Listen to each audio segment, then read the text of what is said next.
Number one, your keywords are too generic.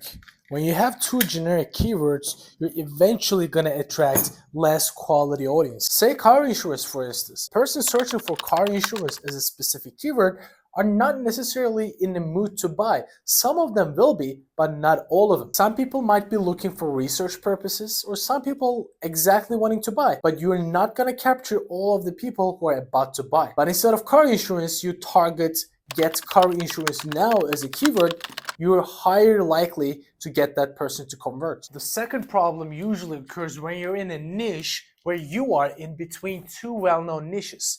This is an absolute scenario for disaster in Google Ads. And if you are in between really two well-known niches, you are possibly doomed to fail and you need to switch to Facebook ads. Let's give an example, because this is a not really well-known thing in Google Ads or Facebook ads. A really high-level strategist know this problem on Google Ads. So let's say there is a niche, well-known niche, interior design. Everybody knows that. And this specific service do really well on Google search ads. Let's give an example of furniture supply. This does really well as well. People can type in furniture supply near me, furniture supply X city, furniture supply cheap. They can search with many different search themes. But if you have a service where you do both of them and you're generating separate niche, you're really likely to fail in Google Ads, because people searching for it is going to your website, they see you do both, they do not really want that. Maybe you're providing way more value compared to them separately, they're still gonna not purchase because your conversion rate will be way lower because there's not an alignment between what they search and what you offer. Another example, a personal trainer and a nutritionist. They are really specific, separate niches which kind of related to each other. A person who's likely to search for a personal trainer are going to type in a personal trainer. They're going to search for a nutritionist. They're going to type in nutritionist on Google search ads. But if you offer both of them and you have a combined package, most likely you're not going to have a high conversion rate if you combine them too.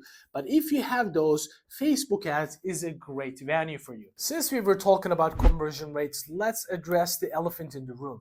If you have a really specific niche, like I covered, but you still have not converted in a significant rate or not profitable in Google search ads, you are probably suffering from a bad conversion rate. You need to have a really slick and to the point landing page, just like this for a real estate example, just like this for a personal training example, and you want to avoid landing pages like this and this, because these look good on paper as an art form, but they are terrible at converting. Your headline in the landing page has to be really aligned with what people are searching for. And the last thing you might be suffering from is you don't have a big budget in a big market.